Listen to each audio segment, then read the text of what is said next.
Okay, everybody, I just received my Yamaha YC88 today. Just took it in from outside, so we're going to go ahead and unbox it and see what it looks like and see what it does. That's Bandit. Bandit, it's time for you to move, buddy.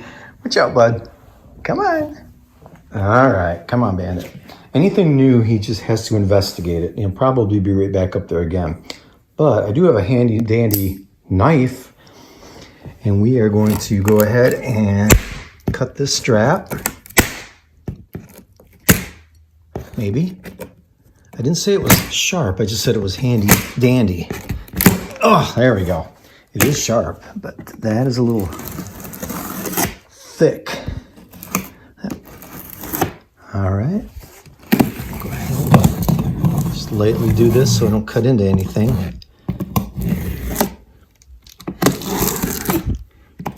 And with that said, we should be able to open it up. Let's see what we got here. Oh yeah, no problem. All right, let's put the knife away.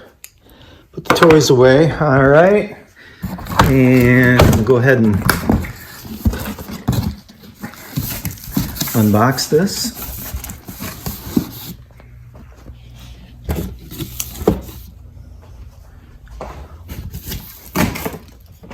Yeah, and I just sold my Yamaha CP300, which I loved, but it's more of an in-home keyboard. It's not something you want to lift around because it's really, really heavy, about 75 pounds probably. And then the case that you have to put it in is another, I don't know how many pounds, but so wanted to get something that was lighter, but and would give me some more ability to do some stage, some live performances, just kind of tailored toward that. I did buy another keyboard. I'm not going to tell you what keyboard it was because I don't want to down it or anything.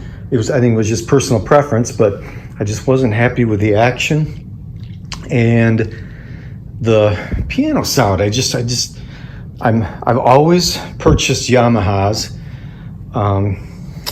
since the Motif, I think, and I just didn't like this brand's piano sound. It was a different, it was a modeling piano as far as their technique that they use. So it wasn't actually sampled. It sounded pretty good in the headphones, but it just didn't translate into the speakers. I took it on a gig a couple weeks ago. So I was able to take it back thanks to Guitar Center's generous return policy and able to order this. They didn't have any in stock, so I've never played one before. I just looked at the specs basically and just bought it according to what it said it said about itself that I thought I was looking for.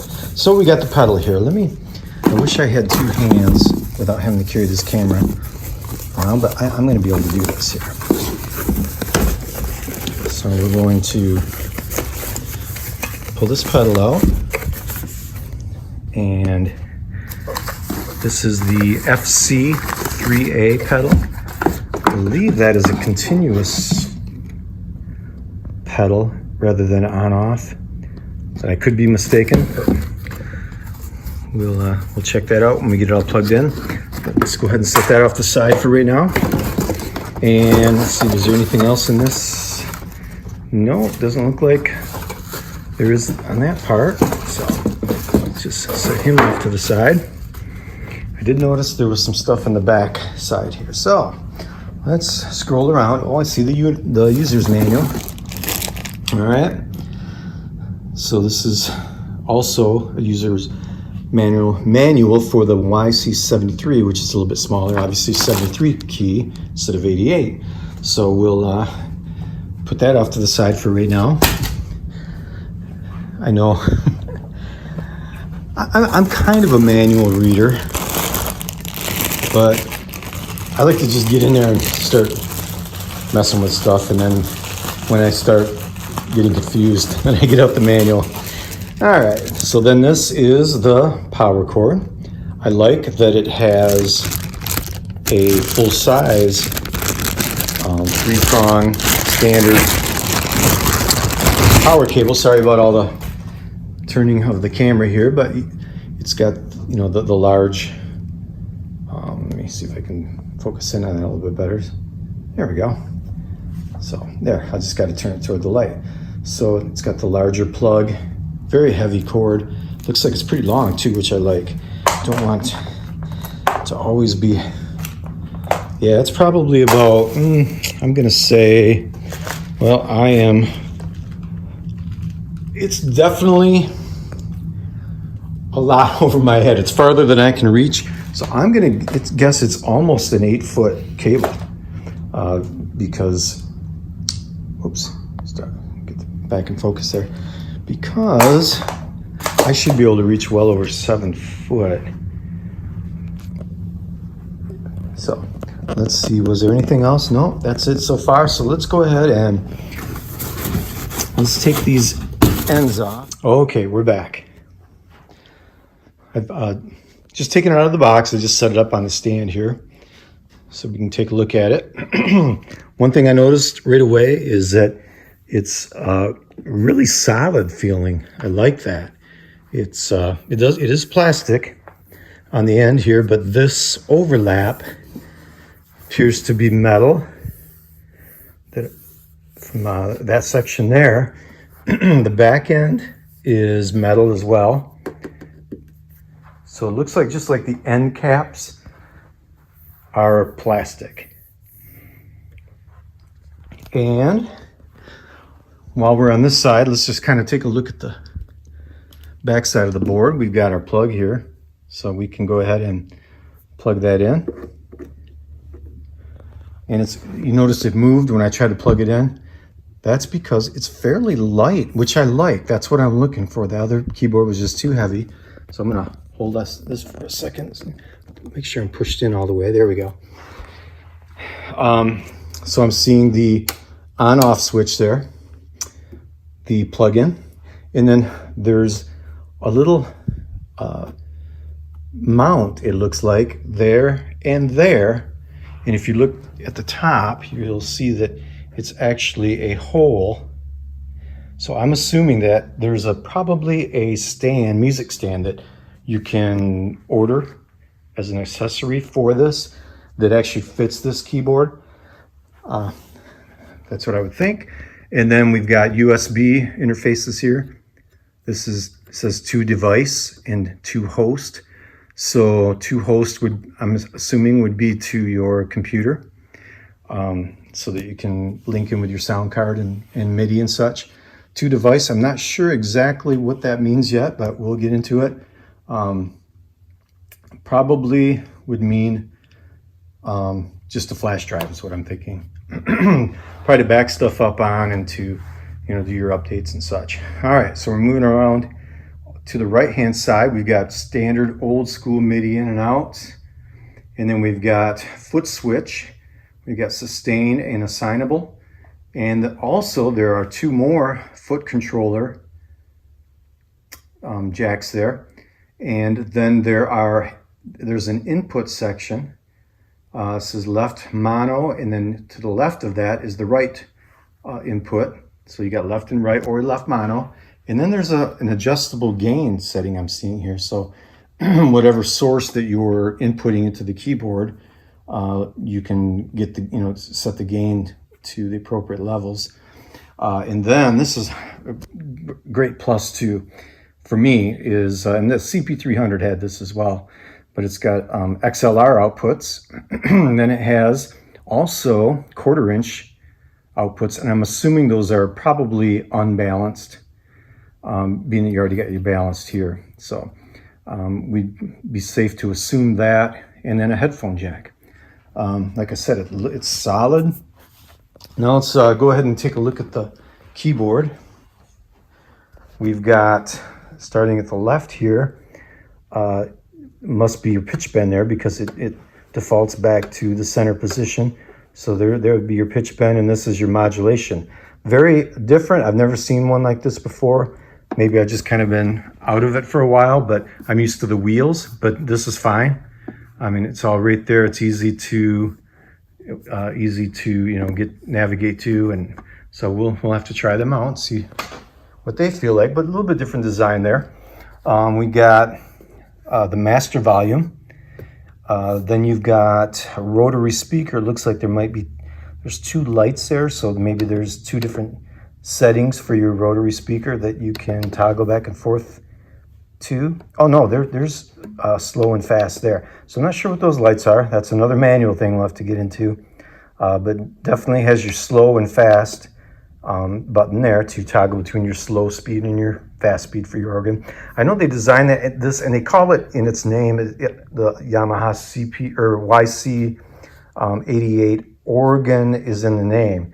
And but after reading some reviews, it's really that's not it's it's a feature that's strong on this, but it's every bit of a piano and a synthesizer as well as it is an organ. So it's just not like made for organ and then it's an afterthought with the other sounds. It's not, and I guess we'll see when we try out some sounds. The keyboard on the 88, ooh yes, I haven't even, this is the first time I've actually hit some keys here. They feel really good. That was one of the down points of the other keyboard that I had, was the bounce back. It was a little heavy feeling, and I didn't notice it as much until I one day after practicing on the new keyboard went back to the Yamaha CP300 and played what I was working on that keyboard, and realized what am I doing getting a new keyboard, man, because this CP300 is a way better feel. So I really like this first touch. But let's go back up here. We've got organ. It looks like lower and upper because it's got an L and a U there. So a toggle. Oh, yep, it says lower and upper right there. Then we've got a volume and another lower and upper. So there's two different lower and upper splits. Oh, that's a split. Okay. All right. So now you've got octaves over here as well. Looks like you can go up and down octaves with just a touch of those buttons. On, off, that I think is for the whole organ module here. That this is just a toggle, and it's weird because this is again is something different that most keyboards have. It's an actual physical metal toggle switch, and it looks as though it's not an A-B feel. It's a spring that always springs back to the lower position. So you can see if I'm over top of it here, when I push it up, it just comes right back. So that must turn it on and off, I'm assuming. So then we've got, I'm not sure what that is. Vibrato and chorus. Okay, vibrato and chorus toggle. You can turn that feature on or off. It looks like there's maybe 3 different levels because you got a 1, 2, 3 there. You got percussion. You got your second and third, slow and fast, and normal and soft. I'm not an organ player, I'm gonna be honest with you. But I've played enough of it to, in other keyboards to understand kind of what those settings are. And then on off must, we'll have to find out. That must turn the percussion section, it looks like, because that this one's on off is on the right of that section. I'm assuming that this on off is probably for the percussion section altogether. Then you've got the drawbars. This is if you're an organ player, which I confess that I am not, but you have these organ sliders. I'm sliding them for the first time right now. I'm feeling notches, and maybe that's a common thing in real organs. You feel the notch kind of set in, then another notch, and another notch, and another notch, and so on. Looks like I'm going to say maybe 8 to 10 notches, it feels like. And each one is going to be like that. And it's got your different octaves and semi-octaves set, already displayed up on the top there for you. Looks really cool. I like it. And then we've got the control panel, it looks like here, 4 different sets, and I'll have to get in there and read those settings too. But looks like this section here, it's going to give you the screen and give you your data entry. You've got a swivel knob here, probably to select for different sounds and for your renaming such some of your patches and such. All right, and you can see there's a lot there. I'll just kind of close up on there. You can see what different buttons are on that section there. And I'm just kind of eyeing them over for the first time here. It looks like you got a dedicated transpose button. So if you needed to transpose on the fly, and that's what this is supposed to be set up for, is for live performance, where you can on the fly touch the buttons that you need to without having to go through a lot of menus. So we're going, you got your settings, your menu, your touch. So you can change your touch, you can fine tune, it looks like. Define your split points if you're gonna like layer a bass on your left hand. It's got a panel lock button so that you can not be afraid of, if you're a heavy keyboard player and you might accidentally touch a button, it's not going to, in a live performance, take you to a whole nother sound or adjust something that's going to stick out like a sore thumb. So that's kind of a nice feature to have. I know they have it on the Korg. I think they're called the SV1s or something like that. I've seen them before. Now, more toggle switches. Those are the same way. It's either on, it's spring loaded, so it's going to toggle probably on and off for each of those. We've got, this is a keys section, so I believe this whole keys section all the way over to here should control all of these sounds: piano, electric piano, synth, and others. So, well, I guess that should be all of the sounds. So I'm not sure why it's called the keys section, but we will learn. I thought maybe it was just only a piano section, but it looks like you can access all of your different sounds that this is going to contain with this little toggle, this little dial right there. You got, oh, cool, you got a tone. So that's like right there in case you want to, on the fly, adjust a tone of a particular sound.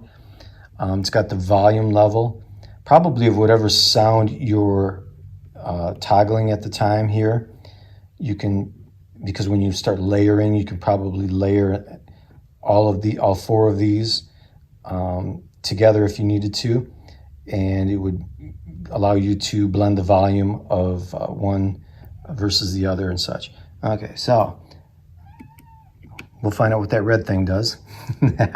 And you got a filter of some sort, and a depth, and we will have to turn it on actually to find out what all these other things are. But I just wanted to give you, I know I'm taking a little bit too much time here, but just wanted you to look at things through my eyes because I'm seeing this all for the first time as well. So, different effects section. And then, oh, it's got the ability to tap. So if you got a delay and you're just wanting on the fly to tap a rate, a tempo on that, that's available to you without having to go into any menus. So I like that being live on the keyboard as a button. Different speaker and amps. You've got a drive button here